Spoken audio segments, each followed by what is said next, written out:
LPU ప్లేస్మెంట్ల రికార్డులు సృష్టిస్తోంది. Final year student 2.5 కోట్ల ప్యాకేజ్ పొందుతున్నారు. 1700 మందికి పైగా ఎల్పియు స్టూడెంట్స్ 10 లక్షల నుంచి 2.5 కోట్ల ప్యాకేజెస్ పొందారు. విద్యా విప్లవం ప్రారంభమైంది లవ్లీ ప్రొఫెషనల్ యూనివర్సిటీలో. రాష్ట్రంలో పాలన కాదు ఫ్యాక్షనిజం నడుస్తోందని మండిపడ్డారు మాజీ ఎమ్మెల్యే కాసు మహేష్ రెడ్డి.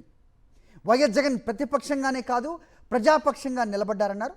మాజీ సీఎంకు Z+ సెక్యూరిటీ ఇవ్వాల్సి ఉండగా ప్రభుత్వం పట్టించుకోవటం లేదని మండిపడ్డారు.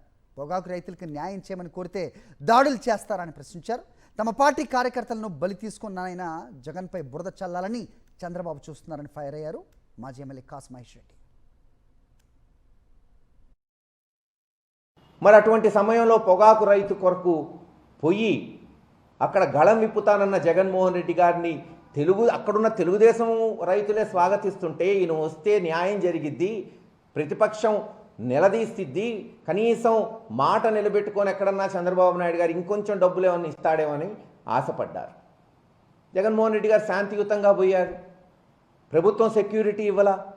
ఒక Z కేటగిరీ సెక్యూరిటీ ఉన్న మాజీ ముఖ్యమంత్రికి ఇవ్వాల్సిన గౌరవాలు ఈ సంవత్సరం నుంచి ఎక్కడన్నా జరుగుతుందా? ఆంధ్ర రాష్ట్ర ప్రజలు గమనించాలి. ఈరోజు జగన్మోహన్ రెడ్డి గారు మీ పక్షాన నిలబడుతున్నాడు, మీకు రావాల్సిన న్యాయం కొరకు పోరాటం చేస్తున్నాడు.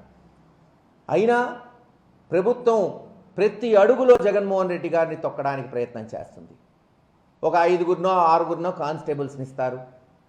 అదేమంటే హెలికాప్టరు ఎక్కడన్నా దిగి దాడి జరిగితే ఆ పైలట్లను బెదిరిస్తారు.